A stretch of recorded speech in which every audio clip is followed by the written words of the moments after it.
ਅੰਮ੍ਰਿਤ ਛਾੜ ਬਿਖੈ ਬਿਖ ਖਾਈ।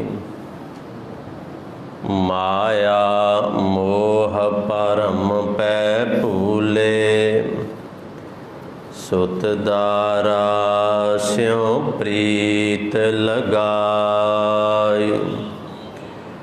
ਇਕ ਉਤਮ ਪੰਥ ਸੁਨਿਓ ਗੁਰ ਸੰਗਤ। तेह मिलंत जम त्रास मिटाई। इक अरदास पाठ कीरत की। गुर रामदास राखो सरनाई।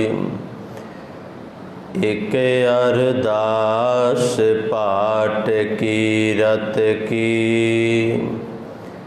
गुर रामदास राखो सरनाई। वाहिगुरु साहिब जी।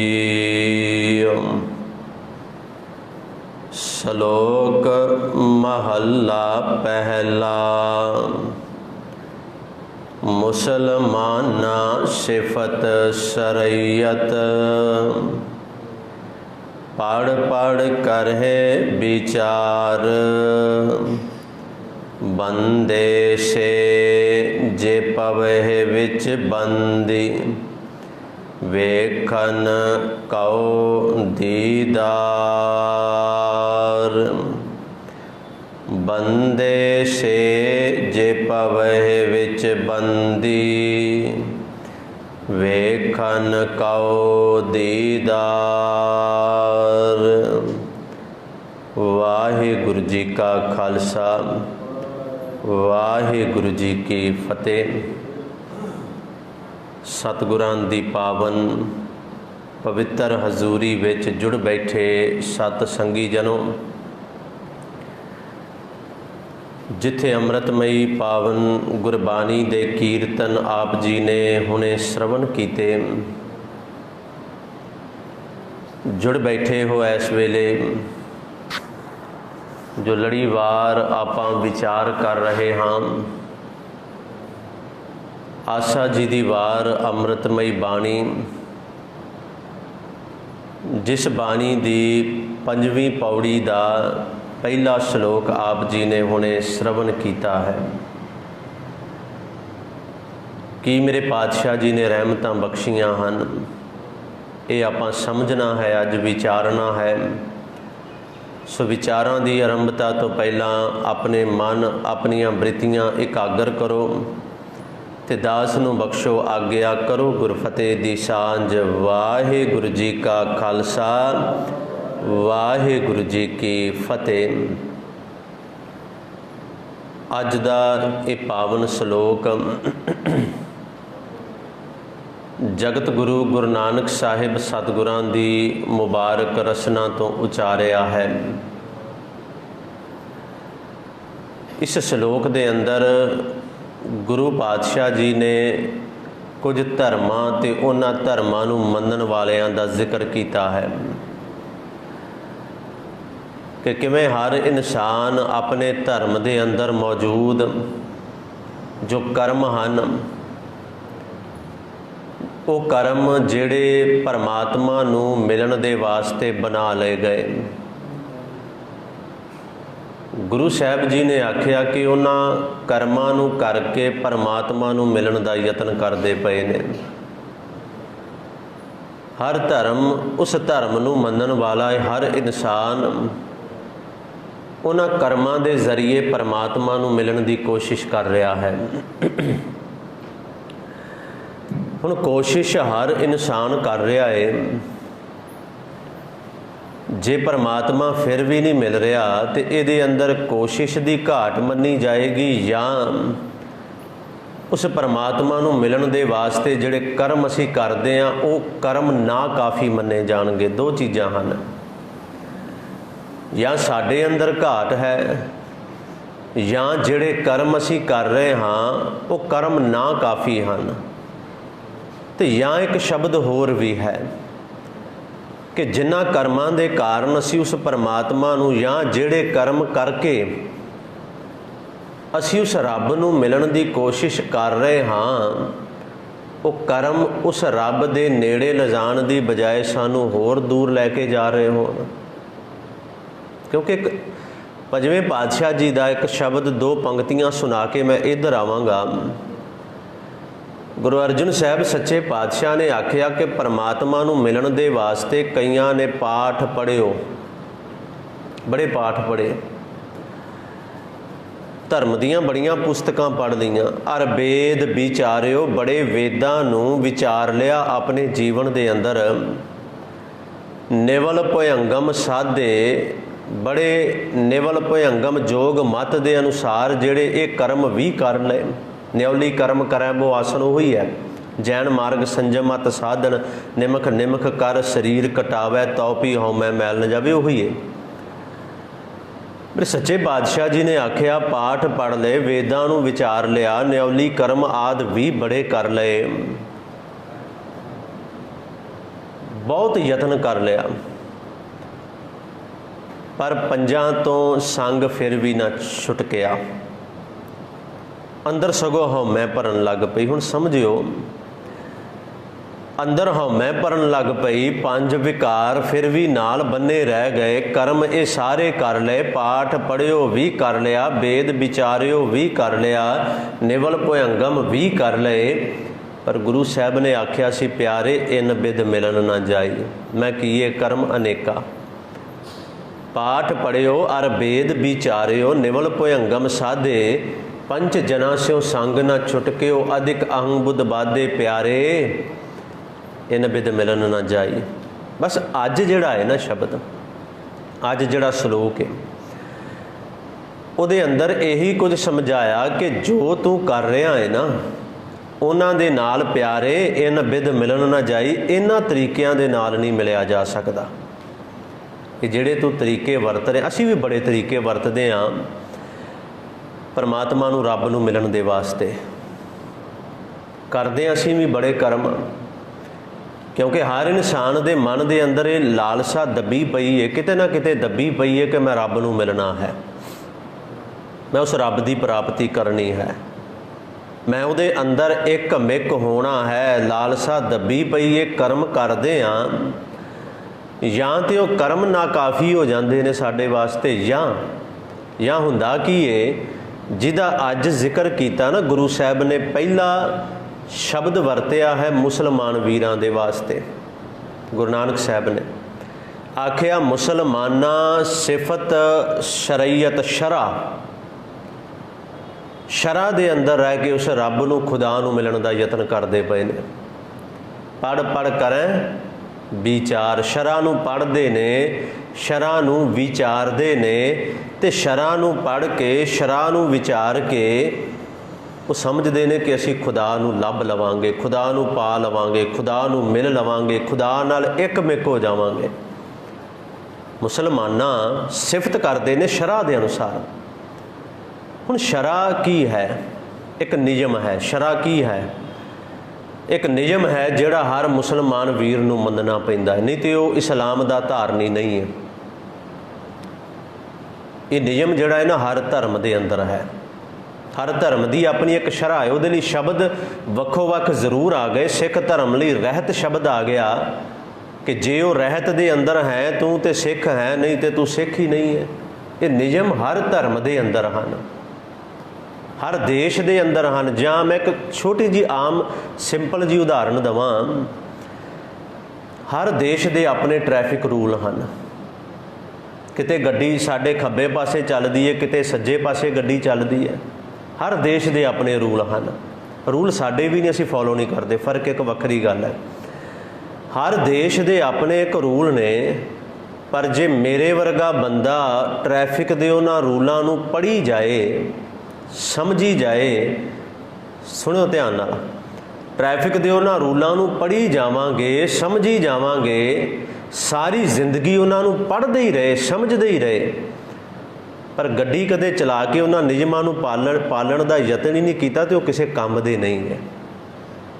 असल विच ना ਧਰਮ ਦੀ ਦੁਨੀਆ ਦੇ ਅੰਦਰ ਸ਼ਰ੍ਹਾ ਦੇ ਜਿਹੜੇ ਨਿਯਮ ਨੇ ਨਾ, ਧਰਮ ਦੀ ਦੁਨੀਆ ਦੇ ਅੰਦਰ ਜਿਹੜੀ ਰਹਿਤ ਦੇ ਨਿਯਮ ਨੇ, ਇੱਥੇ ਝਗੜਾ ਉਹਨਾਂ ਦੇ ਅੰਦਰ ਹੀ ਹੈ ਜਿਹੜੇ ਸਿਰਫ ਪੜ੍ਹਦੇ ਹੀ ਪਏ ਨੇ ਇਹਨਾਂ ਨੂੰ, ਉਹਨਾਂ ਦੇ ਅੰਦਰ ਹੀ ਝਗੜਾ ਹੈ, ਦੂਜਿਆਂ ਵਿੱਚ ਕੋਈ ਝਗੜਾ ਨਹੀਂ।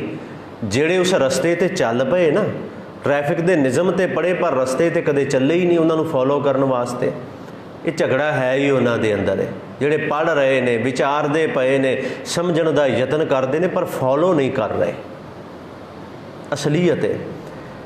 ਗੁਰੂ ਸਾਹਿਬ ਨੇ ਆਖਿਆ ਕਿ ਮੁਸਲਮਾਨਾਂ ਜਿਹੜਾ ਮੁਸਲਮਾਨ ਵੀਰ ਹੈ ਸਿਫਤ ਕਰ ਰਿਹਾ ਹੈ ਸ਼ਰੀਅਤ ਸ਼ਰ੍ਹਾ ਦੇ ਅਨੁਸਾਰ, ਉਹ ਪੜ੍ਹ ਰਿਹਾ ਹੈ, ਪੜ੍ਹ ਵਾਰ-ਵਾਰ ਪੜ੍ਹ ਰਿਹਾ, ਇੱਕ ਵਾਰ ਨਹੀਂ, ਦੋ ਵਾਰ ਨਹੀਂ, ਵਾਰ-ਵਾਰ ਪੜ੍ਹ ਰਿਹਾ ਹੈ ਅਤੇ ਪੜ੍ਹ ਕੇ ਵਿਚਾਰ ਕਰ ਰਿਹਾ ਹੈ ਸ਼ਰ੍ਹਾ ਦੀ ਕਿ ਖੁਦਾ ਕਿਵੇਂ ਮਿਲਣਾ ਹੈ। ਪਰ ਮੇਰੇ ਸੱਚੇ ਪਾਤਸ਼ਾਹ ਨੇ ਆਖਿਆ ਬੰਦੇ ਸੇ, ਬੰਦੇ ਕੌਣ ਨੇ? ਕੌਣ ਹੈ ਬੰਦਾ? ਇਨਸਾਨ ਕੌਣ ਹੈ? ਬੰਦੇ ਸੇ ਜੇ ਪਵਹਿ ਵਿੱਚ ਬੰਦੀ, ਬੰਦਗੀ, ਬੰਦੀ ਦਾ ਭਾਵ ਹੈ ਬੰਦਗੀ। ਬੰਦੇ ਉਹ ਨੇ ਜਿਹੜੇ ਬੰਦਗੀ ਵਿੱਚ ਪੈ ਗਏ। ਸਮਝੋ, ਸਿਰਫ ਰੂਲਾਂ ਨੂੰ ਪੜ੍ਹਨਾ ਨਹੀਂ, ਰੂਲ ਦੱਸ ਰਿਹਾ ਹੈ, ਨਿਯਮ ਦੱਸ ਰਿਹਾ ਹੈ, ਰਹਿਤ ਦੱਸ ਰਹੀ ਹੈ, ਤੂੰ ਆਹ ਕਰ ਤੇ ਰਸਤੇ 'ਤੇ ਚੱਲ ਪਾ, ਆਹ ਕੁਝ ਕਰਦਾ ਜਾ। ਅਸੀਂ ਪੜ੍ਹਨ ਲੱਗ ਪਏ, ਉਹ ਕਰਦੇ ਵੀ ਨਹੀਂ ਅਤੇ ਉਸ ਰਸਤੇ 'ਤੇ ਵੀ ਨਹੀਂ ਚੱਲਦੇ। ਗੁਰੂ ਸਾਹਿਬ ਕਹਿੰਦੇ ਨਹੀਂ ਭਲਿਆ, ਬੰਦੇ ਉਹ ਹਨ ਜਿਹੜੇ ਉਸ ਰਸਤੇ 'ਤੇ ਚੱਲ ਪਏ, ਪੜ੍ਹ ਲਈ, ਸ਼ਰ੍ਹਾ ਪੜ੍ਹ ਲਈ, ਨਿਯਮ ਪੜ੍ਹ ਲਈ, ਰਹਿਤ ਪੜ੍ਹ ਲਈ, ਸਮਝ ਲਈ, ਫਿਰ ਉਸ ਰਸਤੇ 'ਤੇ ਚੱਲ ਪਏ ਕਿ ਬਸ ਹੁਣ ਇੱਥੇ ਥੋੜ੍ਹੀ ਲੜੀ ਜਾਣਾ ਹੈ, ਰਹਿਤ ਕੀ ਹੈ, ਆਹ ਕੀ ਹੈ, ਉਹ ਕੀ ਹੈ, ਇਹਦੇ 'ਤੇ ਲੜਨਾ ਨਹੀਂ, ਉਹਨੂੰ ਪੜ੍ਹਨਾ ਹੈ ਅਤੇ ਤੁਰ ਪੈਣਾ ਹੈ ਅੱਗੇ ਕਿ ਮੇਰੇ ਲਈ ਆਹ ਨਿਯਮ ਹੈ, ਮੈਂ ਆਹ ਰੂਲ ਫੋਲੋ ਕਰਨੇ ਨੇ। ਗੁਰੂ ਸਾਹਿਬ ਨੇ ਆਖਿਆ ਬੰਦੇ ਸੇ ਜੇ ਪਵਹਿ ਵਿੱਚ ਬੰਦੀ, ਬੰਦਗੀ ਵਿੱਚ ਜਿਹੜੇ ਪੈ ਗਏ ਉਹ ਬੰਦੇ ਹਨ ਵੇਖਣ ਕਉ ਦੀਦਾਰ, ਜਿਨ੍ਹਾਂ ਦੇ ਮਨ ਦੇ ਅੰਦਰ ਪਰਮਾਤਮਾ ਦੇ ਦੀਦਾਰਾਂ ਦੀ ਤਾਂਘ ਹੈ, ਜਿਨ੍ਹਾਂ ਦੇ ਮਨ ਦੇ ਅੰਦਰ ਇਹ ਆਸ ਹੈ ਨਾ ਕਿ ਉਹਦੇ ਦਰਸ਼ਨ, ਉਹਦੇ ਦੀਦਾਰ ਕਰਨੇ ਨੇ, ਉਹਨੂੰ ਮਿਲਣਾ ਹੈ, ਉਹਦੀ ਪ੍ਰਾਪਤੀ ਕਰਨੀ ਹੈ, ਉਹ ਚੱਲ ਪਏ, ਉਹ ਬੰਦਗੀ ਵਾਲੇ ਪਾਸੇ, ਉਸ ਰਸਤੇ 'ਤੇ ਚੱਲ ਪਏ। ਜਿਹੜੇ ਕਿਨਾਰਿਆਂ 'ਤੇ ਖੜ੍ਹੇ ਰਹਿੰਦੇ ਨੇ ਉਹਨਾਂ ਨੂੰ ਕੁਝ ਨਹੀਂ ਜੇ ਮਿਲਦਾ, ਜਿਹੜੇ ਚੁੱਭੀਆਂ ਮਾਰਦੇ ਨੇ ਉਹ ਬੜਾ ਕੁਝ ਲੱਭ ਕੇ ਲੈ ਆਉਂਦੇ ਨੇ ਵਿੱਚੋਂ, ਅਤੇ ਜਿਹੜੇ ਕਿਨਾਰਿਆਂ 'ਤੇ ਖੜ੍ਹ ਕੇ ਰਹਿਤਾਂ ਹੀ ਮਰਿਆਦਾ ਹੀ ਬਣਾਉਂਦੇ ਰਹਿਣ ਸਮੁੰਦਰ ਦੇ ਅੰਦਰ, ਆਹ ਕਰਾਂਗੇ ਅਤੇ ਬਚਾਂਗੇ, ਆਹ ਕਰਾਂਗੇ ਅਤੇ ਨਹੀਂ ਬਚਾਂਗੇ, ਉਹ ਕੰਮ ਅੰਦਰ ਜਾ ਕੇ ਫੋਲੋ ਹੀ ਨਹੀਂ ਕੀਤੇ, ਅਤੇ ਉਹ ਤਾਂ ਪ੍ਰੈਕਟੀਕਲ ਤੋਂ ਬਿਨਾਂ ਥਿਊਰੀ ਕਿਸੇ ਕੰਮ ਦੀ ਨਹੀਂ ਹੈ। ਫਿਰ ਮੇਰੀ ਗੱਲ ਨੂੰ ਸਮਝਿਓ, ਥਿਊਰੀ ਪੜ੍ਹੀ ਜਾਓ, ਸਾਰੀ ਜ਼ਿੰਦਗੀ ਥਿਊਰੀ ਪੜ੍ਹ ਰਹੇ ਅਸੀਂ, ਪਰ ਜੇ ਉਸ ਥਿਊਰੀ ਦਾ ਪ੍ਰੈਕਟੀਕਲ ਹੀ ਨਹੀਂ ਕੀਤਾ ਤਾਂ ਉਹ ਥਿਊਰੀ ਕਿਸ ਕੰਮ ਦੀ ਹੈ ਦੱਸੋ? ਮੈਨੂੰ ਯਾਦ ਹੈ ਅੱਜ ਵੀ, ਅਸੀਂ ਕਾਲਜ ਵਿੱਚ ਗਏ, ਹੋਸਟਲ ਦੀ ਜ਼ਿੰਦਗੀ ਸੀ, ਇੰਟਰਵਿਊ ਹੋਈ, ਸਭ ਨੇ ਦੱਸਿਆ ਮੈਂ ਆਹ ਕੰਮ ਕਰ ਲੈਂਦਾ। ਇੱਕ ਸਾਡਾ ਵੀਰ ਸੀ ਕਹਿੰਦਾ ਜੀ ਮੈਂ ਬਿਜਲੀ ਦਾ ਕੰਮ ਕਰ ਲੈਂਦਾ। ਇੱਕ ਦਿਨ ਕੋਈ ਪ੍ਰੋਬਲਮ ਹੋਈ ਅਤੇ ਸਾਡੇ ਉਸਤਾਦ ਜੀ ਟੀਚਰ ਉਹਨੂੰ ਆਵਾਜ਼ ਮਾਰੀ, ਕਹਿੰਦੇ ਵੀ ਤੂੰ ਇੰਟਰਵਿਊ ਵਿੱਚ ਲਿਖਾਇਆ ਸੀ ਕਿ ਮੈਂ ਬਿਜਲੀ ਦਾ ਕੰਮ ਕਰ ਲੈਂਦਾ, ਦੇਖ ਕੀ ਪ੍ਰੋਬਲਮ ਹੋਈ ਹੈ। ਉਹ ਅੱਗੋਂ ਹੱਥ ਜੋੜ ਕੇ ਕਹਿੰਦਾ ਉਸਤਾਦ ਜੀ ਮੈਂ ਸਿਰਫ ਥਿਊਰੀ ਕੀਤੀ ਹੈ। ਉਸ ਦਿਨ ਮੈਨੂੰ ਵੀ ਪਹਿਲੋਂ ਨਹੀਂ ਪਤਾ ਸੀ ਇਸ ਗੱਲ ਦਾ, ਮੈਂ ਥਿਊਰੀ ਕੀਤੀ ਹੈ, ਪੜ੍ਹਿਆ, ਪਰ ਮੈਂ ਪ੍ਰੈਕਟੀਕਲ ਨਹੀਂ ਕੀਤਾ, ਮੈਂ ਤਾਰਾਂ ਨੂੰ ਹੱਥ ਲਾਉਣ ਤੋਂ ਡਰਦਾ। ਸਮਝਿਓ ਹੈ ਕੀ ਫਰਕ ਕੀ ਹੈ? ਅਸੀਂ ਸਿਰਫ ਪ੍ਰੈਕਟੀਕਲ ਹੀ ਕਰਦੇ ਪਏ ਹਾਂ, ਅਸੀਂ ਪੜ੍ਹ ਰਹੇ ਹਾਂ, ਸਿਰਫ ਫੋਲੋ ਨਹੀਂ ਕਰ ਰਹੇ। ਪੜ੍ਹ ਲਿਆ, ਗੁਰੂ ਕਹਿ ਰਿਹਾ ਹੈ ਕਿ ਬੰਦੇ ਸੇ ਜੇ ਪਵੇ ਵਿੱਚ ਬੰਦੀ, ਇਹਨੂੰ ਪੜ੍ਹ ਤੇ ਲਿਆ, ਇਹਦੇ ਪਿੱਛੇ ਲੜ ਵੀ ਲਿਆ, ਝਗੜੇ ਵੀ ਕਰ ਲਏ, ਪਰ ਬੰਦੀ ਵਾਲੇ ਪਾਸੇ ਆਏ ਹੀ ਨਹੀਂ। ਇਹ ਸਾਡੀ ਹਾਲਤ ਹੈ, ਅਸਲੀਅਤ ਹੈ। ਥਿਊਰੀ ਦਾ ਫਾਇਦਾ ਤਾਂ ਹੈ ਜੇ ਜ਼ਿੰਦਗੀ ਦੇ ਅੰਦਰ ਪ੍ਰੈਕਟੀਕਲ ਹੈ। ਸ਼ਰ੍ਹਾ ਨੂੰ ਪੜ੍ਹਦੇ ਰਹੇ, ਨਿਯਮ ਪੜ੍ਹਦੇ ਰਹੇ, ਰਹਿਤ ਪੜ੍ਹਦੇ ਰਹੇ। ਮੈਂ ਆਪਣੀ ਗੱਲ ਨਾਲ ਲੈ ਕੇ ਚੱਲ ਰਿਹਾ ਆਪਣੇ ਧਰਮ ਦੀ ਕਿ ਰਹਿਤ ਮਰਿਆਦਾ ਪੜ੍ਹਦੇ ਰਹੇ, ਰਹਿਤ ਮਰਿਆਦਾ 'ਤੇ ਲੜਦੇ ਵੀ ਰਹੇ, ਝਗੜੇ ਵੀ ਕਰਦੇ ਰਹੇ, ਪਰ ਉਸ ਰਹਿਤ ਮਰਿਆਦਾ ਨੂੰ ਪੜ੍ਹ ਕੇ ਮੰਨ ਕੇ ਉਸ ਰਸਤੇ 'ਤੇ ਚੱਲਣ ਦਾ ਯਤਨ ਕਦੇ ਨਹੀਂ ਕਰਦੇ ਅਸੀਂ। ਇਹ ਸਾਡੀ ਹਾਲਤ ਬਣ ਗਈ ਹੈ। ਖੈਰ ਸਮਾਂ ਨਹੀਂ ਇਹਦੇ ਇੰਨੀ ਵਿਸਥਾਰ ਕਰਨ ਦਾ। ਮੇਰੇ ਸੱਚੇ ਪਾਤਸ਼ਾਹ ਨੇ ਪਹਿਲਾ ਜ਼ਿਕਰ ਮੁਸਲਮਾਨ ਵੀਰਾਂ ਦਾ ਕੀਤਾ। ਮੁਸਲਮਾਨਾਂ ਸਿਫਤ ਸ਼ਰੀਅਤ ਪੜ੍ਹ ਕਰਹਿ ਵਿਚਾਰ, ਕਹਿੰਦੇ ਬੰਦੇ ਸੇ ਜੇ ਪਵਹਿ ਵਿੱਚ ਬੰਦੀ, ਵੇਖਣ ਕਉ ਦੀਦਾਰ। ਫਿਰ ਆਖਿਆ ਹਿੰਦੂ ਵੀਰਾਂ ਦਾ ਜ਼ਿਕਰ ਆ ਗਿਆ। ਸਾਹ ਲਾਹੀ ਸਾਹ ਲਾਹਨ, ਉਹ ਵੀ ਸਿਫਤ ਸਲਾਹ ਕਰਦੇ ਨੇ। ਵਾਹਿਗੁਰੂ गुरु साहब ने आख्या वो भी सिफत सलाह करते हैं उस परमात्मा की, वो दर्शन करने दे वास्ते। कुछ विद्वानां ने दर्शन का रूप धर्म दीयां पुस्तकां कहा है, वेद आदि, सिमरतियां आदि, कुछ भी कह लीए कि वो भी उस परमात्मा के दीदार वास्ते हिंदू वीर भी हर यतन करते हैं। उन्हां दे यत्नां विच की शामिल है? तीरथ नहावै, वो तीर्थां ते नहाउंदे ने रब नूं मिलण वास्ते। अर्चा पूजा, वेखो अर्चना करते हैं, पूजा अर्चा, अर्चना करते हैं, पूजा करते हैं उस परमात्मा की। अगर वास बहकार, अगर 12 तरह का चंदन है, ध्यान नाल सुनियो, 12 तरह का चंदन है जिहड़ा सब तो श्रेष्ठ उत्तम चंदन है, उन्होंने अगर कहा जाता है। अगरबत्ती तां ही ना रखा गया, अगर सब तो श्रेष्ठ चंदन का एक नाम है। सच्चे पातशाह जी ने आख्या वो चंदन की सुगंधी करते हैं, खुशबू फैलाते हैं। अगरबत्तियां बाल के जां जो भी शब्द वरत लिए, अगरवास बहकार, बहकार खुशबू। हुण हिंदू वीर जिहड़ा है वो की करदा है? वो तीर्थां ते नहाउंदा है, वो परमात्मा नूं मिलण वास्ते अर्चा पूजा करदा है, सुगंधियां आदि जिहड़ा है उन्हां दी खुशबू भी करदा है। हुण ध्यान नाल सुनियो, तीरथ नहावन जाओ, तीरथ नाम है, तीर्थां नाल रब नहीं जे मिलदा, जिन्ना मर्जी जोर ला लईए। तीरथ पूरा सतगुरु है। जे तीर्थां दी गल आई है तो तीर्थां ते जाके जे समझ लीए कि कल्ला इशनान करना रब मिलना है, तो ये गल भी खत्म हो गई। ना चंदन नूं अगरबत्ती बाल के बैठ जाओगे रब मिल जाएगा? दसो मिलेगा? समझण वाली गल है ना। गल उही है जिहड़े कर्म करने सानू फॉलो नहीं कर रहे। खैर, तीजा जिक्र मेरे पातशाह ने किया जोगी का। सच्चे पातशाह ने आख्या यतन जोगी भी कर रहा है। जोगी सुन ध्यावन जेते, वो सुन अवस्था विच, सुन अवस्था नूं ना अफुर अवस्था भी कहा गया है, गुरबाणी ने अफुर अवस्था भी कहा है। वो समाधि ला के बैठदा है वो रब नूं मिलण वास्ते, ते अलख नाम करतार दा नाम अलख अलख करके जपदा है। अलख निरंजन कहंदे ने ना, अलख जिन्हों लखिया नहीं जा सकता, अलख अलख करके उहदे नाम नूं जप रहा है। जोगी सुन सुन अफुर अवस्था विच समाधि ला के वो ध्याउंदे ने, जिन्ने भी जोगी ने ध्याउंदे हन अलख नाम करतार। अलख दो तरह के अर्थ इहदे ने कि अलख ना लखिया जान वाला जिहड़ा परमात्मा है, वैसे जोगी जिहड़ा ना उहदे नाम नूं जपदा नहीं है। अलख नाम जे असीं कहीए ना कि ना लखे जान वाले करतार दा नाम जोगी जप रहा है, नहीं, इहदे ये अर्थ इत्थे नहीं होणगे। इहदे अर्थ ये भले ने कि जोगी जिहड़ा है अफुर अवस्था दे अंदर बैठा है, वो अलख अलख करके वो भी जपदा पिया है। सूखम मूरत नाम निरंजन काया का आकार, उस परमात्मा नूं जप रहा है, वो समझदा है कि वो परमात्मा दी सूखम मूरत है। परमात्मा दी मूरत बड़ी सूखम है, तो सूखम ही है, खैर वो सूक्ष्म है परमात्मा। जे साडे वेखो ये समझण दी गल है परमात्मा नूं, जे असीं समुची कायनात नूं उहदा रूप मन्नीए तो उहदे जिन्ना वड्डा कोई नहीं है। आकार आकार दी गल कर रहे हैं, तो उहदे वर्गा सूक्ष्म भी कोई नहीं है, उस वाहिगुरू वर्गा। गुरु नानक साहब ने आख्या जोगी भी यतन कर रहा है, उस सूखम मूरत परमात्मा नूं पाउण दा यतन भी वो कर रहा है, तो बड़े जोर शोर नाल कर रहा है, बड़े जोर शोर नाल।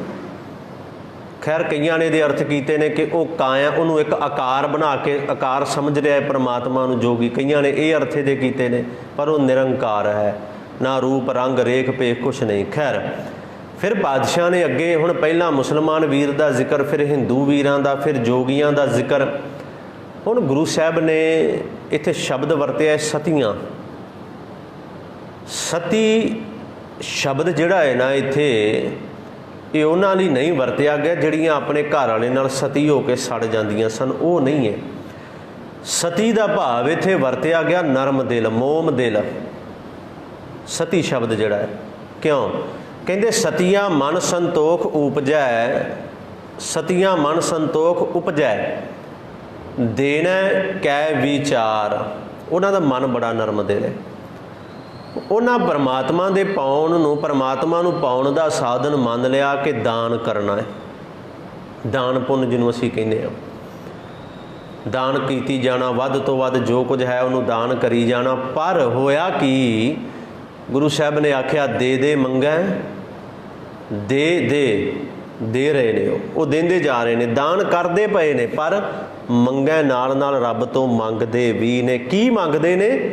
ਸਹਿਸਾ ਗੁਣਾ। ਵੇਖੋ ਕਈ ਵਾਰ ਹੈਰਾਨੀ ਹੁੰਦੀ ਹੈ, ਇਹ ਸਾਡੀ ਹਾਲਤ ਵੀ ਹੈ। ਅਸੀਂ 1 ਰੁਪਈਆ ਮੱਥਾ ਟੇਕ ਕੇ ਤੇ ਕਹਿੰਦੇ ਰੱਬਾ ਲੱਖ ਦਈ। ਪਹਿਲੀ ਗੱਲ ਤਾਂ ਹੁਣ ਗੋਲਕਾਂ 'ਚ ਮੱਥਾ ਟੇਕੋ ਹੀ ਨਾ, ਤੇ ਲੈਣਾ ਫਿਰ ਵੀ ਰੱਬ ਕੋਲੋਂ ਲੱਖਾਂ ਹੀ ਹੈ। ਇਹ ਕਹੀ ਜਾਂਦੇ ਆ ਕਿ ਗੋਲਕਾਂ ਵਿੱਚ, ਮੈਂ ਇੱਕ ਬੇਨਤੀ ਕਰਾਂ, ਇਹ ਸਿੱਖ ਧਰਮ ਦਾ ਅਸੂਲ ਹੈ ਕਿ ਗੁਰੂ ਦੇ ਅੱਗੇ ਦਰਸ਼ਨੀ ਭੇਟਾ ਰੱਖਣੀ ਹੀ ਰੱਖਣੀ ਹੈ। ਤੁਸੀਂ ਪਹਿਲਾ ਹੀ ਵਾਰ ਜਦੋਂ ਦਰਸ਼ਨ ਕਰਨੇ ਨਾ ਗੁਰੂ ਸਾਹਿਬ ਦੇ ਦਿਨ ਵਿੱਚ, ਦਰਸ਼ਨੀ ਭੇਟਾ ਲਾਜ਼ਮੀ ਹੈ। ਹਾਂ, ਕਿਉਂਕਿ ਹੁਣ ਜੇ ਸਾਡੇ ਬਾਰੇ ਕਹੋਗੇ ਅਸੀਂ ਤਾਂ ਉੱਥੇ ਵੀ ਨਮਸਕਾਰ ਕਰਕੇ ਆਏ, ਇੱਥੇ ਵੀ ਜਾਂਦੇ ਹਾਂ ਫਿਰ ਨਮਸਕਾਰ, ਪਰ ਦਰਸ਼ਨੀ ਭੇਟਾ ਲਾਜ਼ਮੀ ਹੈ, ਅਸਲੀਅਤ ਹੈ। ਪਰ ਜੇ ਮੈਂ ਕਹਾਂ ਕਿ ਇੱਥੇ ਇਹ ਗੱਲ ਹੈ ਦੇ ਗੁਰੂ ਅੱਗੇ ਦਰਸ਼ਨੀ ਭੇਟਾ ਰੱਖ ਦਿੱਤੀ, ਠੀਕ ਹੈ ਜੀ, ਪਰ ਅਸੀਂ ਕੀ ਕਰਦੇ ਹਾਂ? ਦੇ ਮੰਗੈ, ਦੇ ਪਹਿਲੋਂ ਦੇਣਾ ਫਿਰ ਮੰਗਣਾ। ਮੰਗਣਾ ਕਿੰਨਾ? ਸਹਿਸਾ ਗੁਣਾ, ਸੈਂਕੜੇ ਗੁਣਾ ਹੋਰ। ਵੇਖੋ ਸੈਂਕੜੇ ਗੁਣਾ ਹੋਰ ਮੰਗਦੇ ਆ। ਇੱਥੇ ਸਤੀਆਂ ਦਾ ਜ਼ਿਕਰ ਹੈ, ਉਹ ਦਾਨ ਕਰਦੇ ਨੇ, ਨਰਮ ਦਿਲ ਜਿਹੜੇ ਨੇ ਦਾਨ ਕਰਦੇ ਨੇ, ਪਰ ਦਾਨ ਦੇ ਕੇ ਸੈਂਕੜੇ ਗੁਣਾ ਮੰਗਦੇ ਵੀ ਨੇ ਰੱਬ ਤੋਂ, ਰੱਬਾ ਸਾਨੂੰ ਦੇ। ਤੇ ਫਿਰ ਇੱਕ ਹੋਰ ਗੱਲ ਵੀ ਹੈ, ਸ਼ੋਭ ਕਰੇ ਸੰਸਾਰ। ਉਹ ਚਾਹੁੰਦੇ ਨੇ ਕਿ ਜੇ ਅਸੀਂ ਦੇ ਰਹੇ ਹਾਂ ਤਾਂ ਸੰਸਾਰ ਸਾਡੀ ਸ਼ੋਭਾ ਵੀ ਕਰੇ, ਸਾਡੀ ਵਡਿਆਈ ਵੀ ਕਰੇ, ਸੰਸਾਰ ਵਿੱਚ ਨਾਮ ਵੀ ਹੋਵੇ ਨਾ ਸਾਡਾ ਕਿ ਇਹ ਦਾਨ ਕਰਦੇ ਪਏ ਨੇ। ਅਸਲੀਅਤ ਇਹ ਹਾਲਤ ਬਣ ਚੁੱਕੀ ਹੈ। ਖੈਰ ਅੱਗੇ ਹੁਣ ਇੱਥੇ ਧਰਮ ਵਾਲਿਆਂ ਦਾ ਜ਼ਿਕਰ ਖਤਮ ਹੈ। ਇੱਥੇ ਧਰਮੀ ਇਨਸਾਨਾਂ ਦਾ ਖਤਮ ਹੈ। ਹੁਣ ਚੋਰਾਂ, ਦੂਜਾ ਪਾਸਾ ਸਤਿਗੁਰਾਂ ਨੇ ਨਾਲ ਲਿਆ। ਚੋਰਾਂ, ਚੋਰੀ ਕਰਨ ਵਾਲੇ, ਜ਼ਾਰ ਮਾਰ ਕਰਨ ਵਾਲੇ, ਕੂੜਿਆਰਾਂ, ਝੂਠ ਬੋਲਣ ਵਾਲੇ, ਕੂੜ ਖਾਰਾਬਾਂ, ਵਿਕਾਰ, ਜਿਹੜੇ ਵਿਕਾਰਾਂ ਦੇ ਵਿੱਚ ਖਰਾਬ ਹੋ ਚੁੱਕੇ ਨੇ, ਖਚਿਤ ਹੋ ਚੁੱਕੇ ਨੇ, ਵਿਕਾਰਾਂ ਵਿੱਚ ਗਲਤਾਨ ਹੋ ਚੁੱਕੇ ਨੇ, ਉਹ ਚੋਰਾਂ, ਜ਼ਾਰਾਂ, ਤੈ ਕੂੜਿਆਰਾਂ, ਖਾਰਾਬਾਂ, ਵਿਕਾਰ, ਇੱਕ ਹੁੰਦਾ ਖਾਏ ਚਲੈ ਐ ਥਾਉ ਤਿਨਾ ਪਿਕਾਈ ਕਰ। ਇੱਕ ਉਹ ਹੈ ਹੁੰਦਾ ਜਿਹੜਾ ਉਹਦੇ ਕੋਲ ਹੈ, ਪੱਲੇ ਹੈ, ਕੁਝ ਪੱਲੇ ਸੀ, ਖਾਏ ਚਲੈ ਐ ਥਾਉ, ਉਹਨਾਂ ਨੂੰ ਉਹ ਵੀ ਖਾ ਕੇ ਚਲਾ ਗਿਆ। ਸਮਝੋ ਇਹਦੇ ਅਰਥ ਕੀ ਨੇ। ਹੋਰ ਤੇ ਕਮਾਇਆ ਨਹੀਂ, ਖੱਟਿਆ ਨਹੀਂ, ਵਟਿਆ ਨਹੀਂ, ਜੋ ਕੋਲ ਸੀ ਉਹ ਵੀ ਗਵਾ ਕੇ ਚਲਾ ਗਿਆ। ਇਹਦੇ ਅਰਥ ਇਹ ਨੇ ਵੀ ਜੇ ਅਸੀਂ ਕਹੀਏ ਕਿ ਪ੍ਰਾਣੀ ਤੂੰ ਆਇਆ ਲਾਹਾ ਲੈਣ ਵਾਸਤੇ ਆਇਆ, ਪਰ ਲਾਹਾ ਤੇ ਕੀ ਲੈਣਾ ਸੀ? ਜਿਹੜਾ ਪੱਲੇ ਸੀ ਉਹ ਵੀ ਗਵਾ ਬੈਠੇ ਅਸੀਂ। ਇੱਕ ਹੁੰਦਾ ਜੋ ਹੈ ਖਾਏ ਚਲਾ ਥਾਂ, ਇੱਥੋਂ ਖਾ ਕੇ ਉਹ ਵੀ ਚਲਾ ਗਿਆ। ਹੋਰ ਤੇ ਕੀ ਪੱਲੇ ਬੰਨ੍ਹ ਕੇ ਲੈ ਕੇ ਜਾਣਾ ਸੀ? ਜਿਹੜੇ ਕਰਮ ਚੰਗੇ ਭਲੇ ਸਾਨੂੰ ਵੀ ਗਵਾ ਕੇ ਚਲਾ ਗਿਆ। ਪਰ ਤਿਨਾ ਪਿਕਾਈ ਕਾਰ,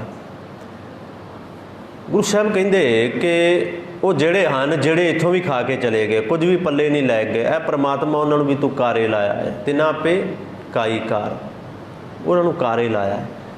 ਉਹਨਾਂ ਦਾ ਕੰਮ ਹੀ ਹੈ ਅਸਲ ਵਿੱਚ। ਫਿਰ ਸਮਝਿਓ, ਤੁਧ ਸੰਸਾਰ ਉਪਾਇਆ, ਸਿਰੈ ਸਿਰ ਧੰਦਾ ਲਾਇਆ, ਵੇਖਿਆ ਕੀਤਾ ਆਪਣਾ। ਉਹ ਸਿਰ ਹਰ ਬੰਦਾ ਜਿਹੜਾ ਨਾ ਉਹਦੇ ਅਨੁਸਾਰ ਉਹ ਲਾ ਦਿੱਤਾ ਗਿਆ ਕੰਮਾਂ-ਕਾਰਾਂ ਤੇ ਧੰਦਿਆਂ ਤੇ। ਪਰ ਕੀ ਹੋਇਆ ਕਿ ਕੁਝ ਉਹ ਸਨ ਜਿਹੜੇ ਉਸ ਧੰਦੇ ਤੇ ਲੱਗੇ ਤੇ ਬੜਾ ਕੁਝ ਖੱਟ ਕੇ ਲੈ ਗਏ। ਕਿਸੇ ਨੂੰ ਕਾਰੋਬਾਰ ਤੇ ਲਾਉਣਾ ਹੋਵੇ, ਪਹਿਲੋਂ ਕੁਝ ਦੇਣੇ ਆ ਨਾ ਕੋਲੋਂ, ਇਹਦੇ ਅਰਥ ਕੀ ਬਣਦੇ ਆ? ਉਹਨੂੰ ਕੁਝ ਕੋਲੋਂ ਦਿੱਤਾ ਵੀ ਆਪਣਾ ਕੰਮ ਸ਼ੁਰੂ ਕਰ। ਹੁਣ ਕਈਆਂ ਨੇ ਉਹਨੂੰ ਵਧਾ ਲਿਆ ਧਰਮ ਦੀ ਦੁਨੀਆ ਵਿੱਚ, ਪਰ ਕਈ ਉਹ ਸਨ ਜਿਹੜੇ ਪੱਲੇ ਸੀ ਉਹ ਵੀ ਗਵਾ ਕੇ ਚਲੇ ਗਏ। ਇੱਥੇ ਉਹਨਾਂ ਦਾ ਜ਼ਿਕਰ ਇੱਕ ਹੁੰਦਾ ਖਾਏ ਚਲੈ ਥਾਉ ਤਿਨਾ ਪਿਕਾਈ ਕਰ। ਫਿਰ ਕਹਿੰਦੇ ਜਲ ਥਲ ਜੀਆਂ, ਪੁਰੀਆਂ ਲੋਹਾਂ, ਆਕਾਰਾਂ ਆਕਾਰ, ਜਲ ਵਿੱਚ ਥਲ ਦੇ, ਜਲ ਦੇ ਜੀਵ, ਥਲ ਦੇ ਜੀਵ, ਪੁਰੀਆਂ। ਕਹਿਣ ਦਾ ਭਾਵ ਹੈ ਇਸ ਆਕਾਰ, ਜਿੰਨਾ ਵੀ ਆਕਾਰ ਜਾਂ ਜੋ ਵੀ ਹੈ, ਜਿੰਨੇ ਵੀ ਜੀਵ ਜੰਤੂ ਹਨ, ਜਲ ਦੇ ਨੇ, ਥਲ ਦੇ ਹਨ, ਖੰਡਾਂ ਬ੍ਰਹਿਮੰਡਾਂ ਦੇ ਹਨ। ਸੱਚੇ ਪਾਤਸ਼ਾਹ ਨੇ ਆਖਿਆ, ਓਏ ਜੇ ਆਖੈ ਸੋ ਤੂੰ ਹੈ ਜਾਣੈ, ਤਿਨਾ ਪੇ ਤੇਰੀ ਸਾਰ। ਉਹ ਵੀ ਤੇਰੀ। ਵੈਸੇ ਇੱਕ ਗੱਲ ਇਹ ਆ, ਉਹ ਜਿਹੜੇ ਨੇ ਨਾ ਉਹ ਜੇ ਆਖੈ ਉਹ ਵੀ ਆਖਦੇ ਹਨ, ਤੈਨੂੰ ਹੀ ਜਪਦੇ ਹਨ, ਤੈਨੂੰ ਹੀ ਸਿਮਰਦੇ ਹਨ। ਅਸਲ ਵਿੱਚ ਜਦੋਂ ਆਸਾ ਦੀ ਵਾਰ ਦੇ ਅਰਥ ਪੜ੍ਹਦੇ ਆ ਨਾ ਵੱਖ-ਵੱਖ ਵਿਦਵਾਨਾਂ ਦੇ, ਵੱਖ-ਵੱਖ ਟੀਕਾਕਾਰਾਂ ਦੇ, ਤੇ ਸ਼ਾਇਦ ਕਿਸੇ ਦੇ ਵੀ ਇੱਕ ਦੂਜੇ ਦੇ ਨਾਲ ਨਹੀਂ ਮਿਲਦੇ, ਬਹੁਤ ਘੱਟ ਮੇਲ ਖਾਂਦੇ ਨੇ ਅਰਥ ਇੱਕ ਦੂਜੇ ਦੇ ਨਾਲ। ਤੇ ਮੈਂ ਤਾਂ ਸਮਝਦਾ ਹੁੰਦਾ ਗੁਰੂ ਨਾਨਕ ਸਾਹਿਬ ਸੱਚੇ ਪਾਤਸ਼ਾਹ ਦੀ ਬਾਣੀ ਇਹ ਹੈ ਹੀ ਸ਼ਾਹਕਾਰ ਜਪਜੀ ਸਾਹਿਬ ਆਸਾ ਦੀ ਵਾਰ, ਇੱਕ ਵੱਖਰੀ ਗੱਲ ਹੈ ਇਹਦੇ ਅੰਦਰ, ਇੱਕ ਵੱਖਰਾ ਆਨੰਦ ਹੈ, ਸਮਝਾਉਣ ਦਾ ਤਰੀਕਾ ਢੰਗ ਵੱਖਰਾ ਹੈ। ਅਰਥ ਕਮਾਲ ਦੇ ਨੇ ਗੁਰੂ ਸਾਹਿਬ ਨੇ ਕੀਤੇ। ਹਰ ਕੋਈ ਆਪਣੀ ਮੱਤ ਦੇ ਅਨੁਸਾਰ ਕਰ ਰਿਹਾ ਹੈ, ਜਿੰਨੀ ਮੱਤ ਕਿਸੇ ਨੂੰ ਗੁਰੂ ਸਾਹਿਬ ਨੇ ਬਖਸ਼ੀ ਹੈ। ਖੈਰ ਜਿੰਨੇ ਵੀ ਜੀਵ ਹਨ ਪਾਤਸ਼ਾਹ ਉਹ ਤੈਨੂੰ ਜਪਦੇ ਨੇ। ਫਿਰ ਤੂੰ ਹੈ ਜਾਣੈ ਦਾ ਅਰਥ ਤੂੰ ਉਹਨਾਂ ਨੂੰ ਜਾਣਦਾ ਹੈ, ਸਾਰ ਲੈਣਾ ਹੈ, ਸਾਂਭ ਸੰਭਾਲ ਕਰਦਾ ਹੈ ਉਹਨਾਂ ਦੀ, ਤੂੰ ਹੀ ਉਹਨਾਂ ਨੂੰ ਪਾਲਦਾ ਹੈ। ਉਹ ਤੈਨੂੰ ਜਪਦੇ ਪਏ ਨੇ, ਤੂੰ ਉਹਨਾਂ ਦੀ ਸਾਂਭ ਸੰਭਾਲ ਕਰ ਰਿਹਾ ਹੈ। ਫਿਰ ਅਖੀਰਲੇ ਜਿਹੜੇ ਬਚਨ ਨੇ ਨਾ, ਹੁਣ ਇਹ ਧਿਆਨ ਨਾਲ ਸੁਣਿਓ, ਕਿਉਂਕਿ ਇਹ ਇਸ ਸ਼ਲੋਕ ਦਾ ਸਾਰ ਹੈ, ਜੋ ਅਖੀਰਲੀਆਂ ਦੋ ਪੰਕਤੀਆਂ ਹਨ। ਮੇਰੇ ਸੱਚੇ ਪਾਤਸ਼ਾਹ ਨੇ ਮੁਸਲਮਾਨਾਂ ਦਾ ਜ਼ਿਕਰ ਕਰ ਦਿੱਤਾ, ਹਿੰਦੂਆਂ ਦਾ ਜ਼ਿਕਰ ਕਰ ਦਿੱਤਾ, ਜੋਗੀਆਂ ਦਾ ਜ਼ਿਕਰ ਕਰ ਦਿੱਤਾ, ਉਸ ਤੋਂ ਬਾਅਦ ਜਿਹੜੇ ਇਹ ਸਤੀਆਂ ਦਾ ਜ਼ਿਕਰ ਦਾਨ ਕਰਨ ਵਾਲਿਆਂ ਦਾ ਉਹਨਾਂ ਬਾਰੇ ਵੀ ਦੱਸ ਦਿੱਤਾ, ਫਿਰ ਜਿਹੜੇ ਚੋਰ ਜਾਰ ਕੂੜਿਆਰ ਇਹਨਾਂ ਸਾਰਿਆਂ ਦਾ ਜ਼ਿਕਰ ਵੀ ਕਰ ਦਿੱਤਾ। ਪਰ ਅਖੀਰ ਤੇ ਜਾ ਕੇ ਮੇਰੇ ਪਾਤਸ਼ਾਹ ਨੇ ਆਖਿਆ, ਭਲਿਓ ਇੱਕ ਗੱਲ ਸਮਝ ਲਓ, ਨਾਨਕ ਭਗਤਾਂ ਭੁੱਖ ਸਾਲਾਹਨ, ਸੱਚ ਨਾਮ ਆਧਾਰ। ਭਗਤਾਂ ਭੁੱਖ, ਉਹਨਾਂ ਨੂੰ ਵੀ ਭੁੱਖ ਹੈ। ਹੁਣ ਇਹ ਨਾ ਸਮਝੋ ਕਿ ਉਹ ਭੁੱਖ ਹੈ ਜਿਹੜੀ ਭੁੱਖਿਆਂ ਭੁੱਖ ਨਾ ਉਤਰਿਆ, ਜਿਹੜੀ ਗੁਰੂ ਸਾਹਿਬ ਨੇ ਕਿਹਾ ਜੇ ਬੰਨਾ ਪੁਰੀਆਂ ਭਾਰ, ਉਹ ਭੁੱਖ ਨਹੀਂ ਹੈ। ਇੱਥੇ ਕਿਹੜੀ ਭੁੱਖ ਹੈ? ਭਗਤਾਂ ਭੁੱਖ ਸਾਲਾਹਨ, ਤੇਰੀ ਸਿਫਤ ਸਲਾਹ ਦੀ ਭੁੱਖ ਹੈ ਉਹਨਾਂ ਨੂੰ। ਨਾ ਤੇ ਸ਼ਰ੍ਹਾ ਦੇ ਅਨੁਸਾਰ ਰੱਬ ਮਿਲੇਗਾ, ਨਾ ਅਗਰਬੱਤੀਆਂ ਲਾਉਣ ਨਾਲ, ਉਹ ਕਰਮ ਕਰਨ ਨਾਲ, ਨਾ ਜੋਗੀ ਵਾਲੇ ਕਰਮ ਕਰਨ ਨਾਲ ਰੱਬ ਮਿਲਣਾ ਹੈ, ਜੇ ਅੰਦਰ ਉਸਦੀ ਸਿਫਤ ਸਲਾਹ ਦੀ ਭੁੱਖ ਹੈ ਤਾਂ। ਸੱਚ ਨਾਮ ਆਧਾਰ, ਜਿਨ੍ਹਾਂ ਨੇ ਪਰਮਾਤਮਾ ਦੇ ਸੱਚੇ ਨਾਮ ਨੂੰ ਆਪਣਾ ਆਧਾਰ ਬਣਾ ਲਿਆ, ਆਧਾਰ ਆਸਰਾ। ਵੇਖੋ ਰੱਬ ਕਿਵੇਂ ਮਿਲੇਗਾ? ਜਿਨ੍ਹਾਂ ਦੇ ਅੰਦਰ ਨਾਮ ਜਪਣ ਦੀ ਭੁੱਖ ਹੈ, ਜਾਂ ਸ਼ੁਰੂ ਵਾਲੀ ਗੱਲ ਮੈਂ ਅਖੀਰ ਤੇ ਆਵਾਂ, ਜਿਨ੍ਹਾਂ ਨੇ ਪੜ੍ਹ ਤੇ ਸਾਰਾ ਕੁਝ ਲਿਆ ਤੇ ਹੁਣ ਉਸ ਰਸਤੇ ਤੇ ਚੱਲ ਪਏ ਹਨ, ਇੱਥੇ ਉਹਨਾਂ ਦੀ ਗੱਲ ਹੈ। ਪੜ੍ਹ ਲਿਆ ਪਰ ਹੁਣ ਚੱਲ ਪਏ ਨੇ, ਸ਼ਰ੍ਹਾ ਨੂੰ ਸਮਝ ਲਿਆ, ਰਹਿਤ ਨੂੰ ਸਮਝ ਲਿਆ, ਪੜ੍ਹ ਲਿਆ, ਵਿਚਾਰ ਲਿਆ, ਜਾਣ ਲਿਆ, ਹੁਣ ਚੱਲ ਪਏ ਨੇ ਜਿਹੜੇ, ਇੱਥੇ ਉਹਨਾਂ ਦਾ ਜ਼ਿਕਰ ਹੈ। ਨਾਨਕ ਭਗਤਾਂ ਭੁੱਖ ਸਾਲਾਹਨ, ਸੱਚ ਨਾਮ ਆਧਾਰ। ਫਿਰ ਕਹਿੰਦੇ ਸਦਾ ਆਨੰਦ ਰਹੇ ਦਿਨ ਰਾਤੀ, ਉਹ ਫਿਰ ਦਿਨ ਰਾਤ ਸਦਾ ਆਨੰਦ ਵਿੱਚ ਰਹਿੰਦੇ ਹਨ, ਸਦਾ ਆਨੰਦ ਵਿੱਚ ਰਹਿੰਦੇ ਨੇ। ਉਹ ਆਨੰਦ ਤੋਂ ਬਿਨਾਂ ਉਹਨਾਂ ਕੋਲ ਹੈ ਹੀ ਕੁਛ ਨਹੀਂ। ਉੱਥੇ ਜੇ ਸੁੱਖ ਦੇ ਤਾਂ ਤੁਝੇ ਅਰਾਧੀ ਦੁੱਖ ਪੀ, ਆਹ ਗੱਲ ਹੈ ਬਸ। ਜੇ ਸੁੱਖ ਹੈ ਤੈਨੂੰ ਜਪਣਾ, ਦੁੱਖ ਦੇਗਾ ਤਾਂ ਵੀ ਤੈਨੂੰ ਹੀ ਜਪਣਾ, ਉੱਥੇ ਕੋਈ ਹੋਰ ਗੱਲ ਨਹੀਂ ਹੈ। ਨਾਨਕ ਭਗਤਾਂ ਭੁੱਖ ਸਾਲਾਹਨ, ਸੱਚ ਨਾਮ ਆਧਾਰ, ਸਦਾ ਆਨੰਦ ਰਹੇ ਦਿਨ ਰਾਤੀ। ਦਿਨ ਰਾਤ ਉਹ ਆਨੰਦ ਵਿੱਚ ਰਹਿੰਦੇ ਨੇ। ਗੁਣਵੰਤਿਆਂ ਪਾ ਛਾਰ, ਛਾਰ ਕਹਿੰਦੇ ਨੇ ਧੂੜ ਨੂੰ, ਮਿੱਟੀ ਨੂੰ, ਪਾ ਪੈਰ। ਗੁਣਵੰਤਿਆਂ ਬੰਦਗੀ ਕਰਨ ਵਾਲਿਆਂ ਦੇ ਪੈਰਾਂ ਦੇ ਚਰਨਾਂ ਦੀ ਧੂੜ ਆਪਣੇ ਆਪ ਨੂੰ ਸਮਝਦੇ ਹਨ। ਹੁਣ ਇੱਕ ਗੱਲ ਸਮਝਿਓ, ਮੈਂ ਸਮਾਪਤੀ ਕਰਨ ਜਾ ਰਿਹਾ। ਧਰਮ ਜਿਹੜਾ ਹੈ ਨਾ, ਧਰਮ, ਜੇ ਮੈਂ ਸਮਝਦਾ ਕਿ ਧਰਮ ਦਾ ਮੈਨੂੰ ਪਤਾ ਹੈ ਤੇ ਸ਼ਾਇਦ ਮੇਰੇ ਤੋਂ ਵੱਡਾ ਮੂਰਖ ਕੋਈ ਨਹੀਂ ਹੈ। ਜੇ ਮੈਂ ਇਹ ਗੱਲ ਕਹਿ ਲਵਾਂ, ਮੈਂ ਸ਼ਰ੍ਹਾ ਨੂੰ ਸਮਝ ਲਿਆ, ਮੈਂ ਰਹਿਤ ਨੂੰ ਸਮਝ ਲਿਆ, ਮੈਂ ਰਹਿਤ ਨੂੰ ਜਾਣ ਲਿਆ, ਮੇਰੇ ਜਿੰਨਾ ਕੋਈ ਨਹੀਂ ਜਾਣਦਾ ਤੇ ਉਹਦੇ ਜਿੰਨਾ ਕੋਈ ਬੇਵਕੂਫੀ ਕੋਈ ਨਹੀਂ ਹੈ, ਮੂਰਖ ਕੋਈ ਨਹੀਂ। ਧਰਮ ਦੇ ਅੰਦਰ ਤੇ ਇੱਕੋ ਗੱਲ ਏ, ਆਪਣੇ ਆਪ ਨੂੰ ਸਮਰਪਣ ਕਰਦੇ ਗੁਰੂ ਦੇ ਅੱਗੇ, ਅਰਪਣ ਕਰਦੇ। ਉੱਥੇ ਕੁਛ ਹੈ ਹੀ ਨਹੀਂ, ਗੁਰੂ ਤੋਂ ਬਿਨਾਂ ਕੁਝ ਵੀ ਨਹੀਂ। ਮੈਂ ਕੁਝ ਵੀ ਨਹੀਂ ਹਾਂ, ਕਿਉਂਕਿ ਬਾਣੀ ਕਹਿ ਰਹੀ ਹੈ ਜਬ ਹਮ ਹੋਤੇ ਤਬ, ਜਦੋਂ ਮੈਂ ਅੰਦਰ ਸੀ ਨਾ, ਹਮ ਮੈਂ ਹਾਓ ਮੈਂ, ਹਉ ਵੀ ਮੈਂ ਆ ਤੇ ਮੈਂ ਵੀ ਮੈਂ ਆ। ਜਦੋਂ ਮੈਂ ਅੰਦਰ ਸੀ ਫਿਰ ਤੂੰ ਉੱਥੇ ਹੈ ਹੀ ਨਹੀਂ ਸੀ।